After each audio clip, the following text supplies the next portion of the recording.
Hello everyone, hope you're doing well. We're back on the dev server, because Gaijin has once again updated it and also put it live. This is kind of surprising. I thought the new update was going to be coming out, but I'm guessing it's going to be maybe a few days or maybe even a week before it is. So in this video, we're going to go over all of the changes that they've made to this dev server. Some of them are actually really interesting and will make a big impact on some of the new vehicles that are coming into the game. Others not so much, but it's worth going over them anyway.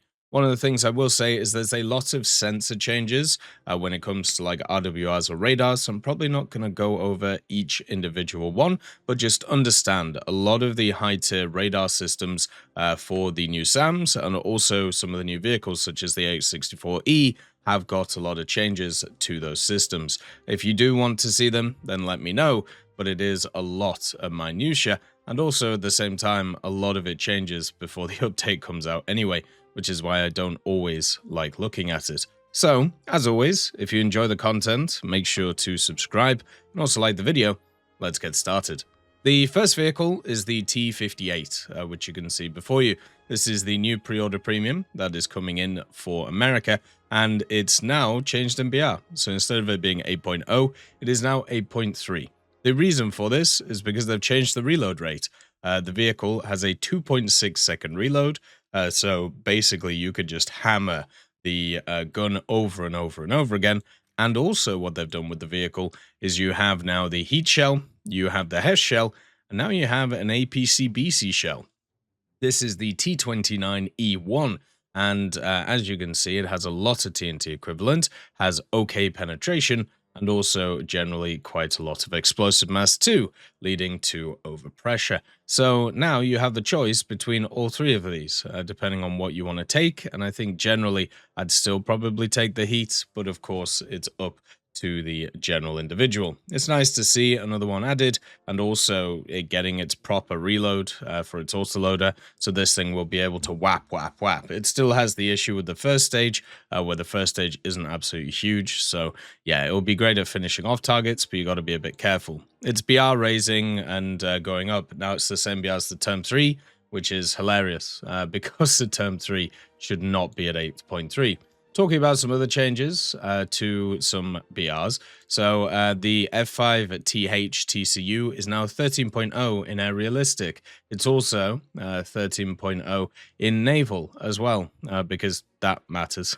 But yeah, so this now should be a little bit easier to play. It's out of the top bracket, since the top bracket now is at 14.3. So maybe it'll help it a little bit. Who knows? Talking about other air changes, the A200C, which is the Tornado IDS, Tornado MLU, and also the Mirage 4000, they continue with what we've seen across the board, where basically they're getting fuel dumping. So pretty much all top tier vehicles now have the fuel dumping setup. They also added the victory marks to the decals, so you can actually view them all and see what you need to do for them. A lot of them are pretty obvious, you know, AAM kills, ground and water, you know, targets destroyed with specific weaponry, and then also, you know, basically player kills for ground vehicles. But it's just really nice to see that they've added all of these things in, so you can kind of grind them out. Obviously, some of them are really cool, like this one, the ground vehicles version 2, and also you have the missile one, which you have here, where you have to destroy stuff with guided bombs. So they're basically just massively expanding what you have to do for a lot of these decals, and generally I think that's very positive for what they're doing. Another thing also is they've added a lot of the camos for the vehicles. I can do a specific video if you want going over the camos, but once again, there is quite a lot of them that are about. Another thing to also mention is the P61. Funnily enough, the P61 is getting quite a few changes, if I can remember where it is in the tech tree. Basically, what they're doing is they've updated its FM format, so now it's in a much better position than it was before. The wet boost increase is 1.125 instead of 1, and also the idle throttle RPM is at 600 instead of 1600. Another thing as well that you may have seen is they've added a new bomb to it. This is the 1600 pounder, so it's the wonderful AP bombs that you can bring along for it. So you're going to have to research it. One of the interesting piece of information about the P61s, not just the standard tech tree one, but the premium one, is Gaijin said way back in the day they were going to add kind of a mechanic where you could fix the turret forward. So therefore you could have the 20mm and also the 50 cals shooting forward at the same time. And it would be kind of a quick switch between having the turret on and off. And that never came in. So yeah, just thought I'd let you know. Just never happened, unfortunately. They've also changed some stuff with the B66. Basically what they've done is they've added the electronic block modules to it. So once again, giving a new vehicle an updated set of damage models. So you can see the avionics blocks here. You can also see how they've actually modeled the engines, which looks really nice too. They haven't changed the bomb loads on this thing, still exactly the same, so you're pretty limited on it. And then also at the same time, you have, of course, the kind of radar and the guns, but I don't think they've added anything proper about that yet. Like, they haven't made it so you can slave the gun to the radar or anything of the sort. Talking about other vehicles that have been changed, the good old Qing-6. So what's happening with the Qing-6 is, first of all, they fixed the gunner models on it, so they're no longer squarey boys. And what they did is they added a new cockpit to this thing. So once again, trying to make it a little bit more of a justified purchase for people for the vehicle itself. You can see also there's a few texture issues with pop-in, which is normally something that doesn't happen, but don't worry, that's just dev server stuff. So this is the cockpit for it, very similar to what you've seen before, but at least it now exists. So if you play in simulator, you can wander about with it. Maybe what they'll do is update it over time. As I said, one of the issues with this vehicle is I just don't really understand why it exists, but who knows? Maybe some people are really into the Qing-6 as a vehicle that's around the place, so who knows? That's for some, you know, that's for some reason like that. For the AH-64E, they've also changed the RWR on the vehicle. So what you get now is you get a different one, the AN/AAR-57. But this, well, sorry, the Morse system changed, my bad. So the 2 cores is now the AN/AAR-57. It's exactly the same as the previous one.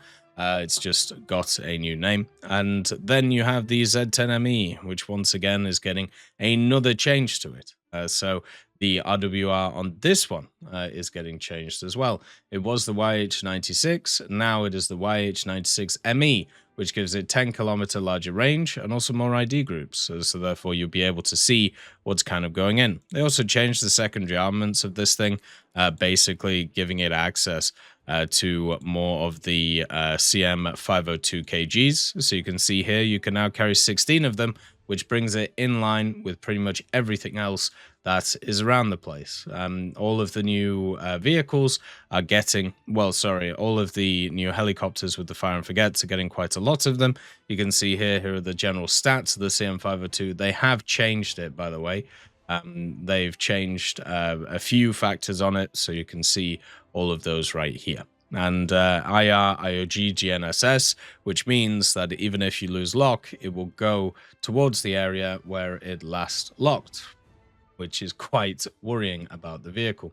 Talking about another one that got changes, I just want to check actually, because I didn't check this one, but I don't think this one got changes. No, you still only have 8 of the LMURs.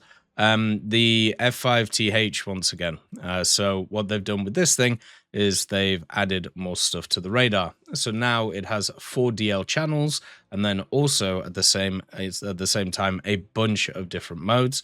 So one of the big upgrades they did to the F5TH is the radar. So now it's the Elta EL M2032. This makes a huge difference for it, and hopefully, you know, people will enjoy it and have a bit of fun. For the M60 AMBT, they've also modeled something different on it, which is very surprising since it's a, you know, an event vehicle from back in the day. But the M60 AMBT, the Turkish boy, what they've done is they've now modeled the 25mm ammo. So technically, this should now pop. I don't think it'll actually do anything in terms of damage, but it's just something that's there now. So when you hit it, it's, oh, hold up. What? Oh dear. Yeah. So that's a problem. But yeah, so the 25mm cannon ammo is now modeled, so you can now take it out, meaning that you can't shoot it, which is interesting. Another thing is they've actually updated a bunch of Israeli vehicles. So the Merkavas, they've actually added the new turret drive to them. So basically, instead of them just having the standard one, they have the turret hydraulics module, which has been put in. If I can remember which one of these it is, maybe weapon drives, is it? So yeah, you have the vertical aiming drive, you have the power and electronics, and then also you have the horizontal turret drive. So it looks like they're slowly but surely updating the models, which I think is kind of cool. And at the same time, they have changed a few other parts of other vehicles, such as the TAM2IP. So the TAM2IP is getting a buff, not a huge one, but it is there and should be noted. Basically, the turret rear add-on armor of this thing is now basically thicker than it was before. It's going to be 50mm of slat armor instead of the 5mm of RHA. So it'll be a little bit harder to actually kill from the back, but won't make a huge difference. Also, the Leopard 2 PSO, they fixed the dozer, just like they have done with a bunch of other vehicles. It now actually has the weight. Previously, it just didn't have the weight, and for some reason, that was that. The Churchills, basically, they've changed the horsepower on them. So the later Churchills, such as the Churchill Crocodile, instead of 350 horsepower, now have 355 horsepower. So a huge change. And also a lot of Soviet vehicles, now that they've added new engine sounds, have actually got a lot of different engines to them. So basically you might hear stuff which is slightly different, but they're basically just swapping around a bunch of different engines. For example, the RBT5 now uses a different engine than before, and also stuff like the Jag Tiger, instead of having the Tiger 1 engine, will now have the Tiger 2 engine sound, which I think is quite fun. For the Ram Mark 1, they've changed a few things too.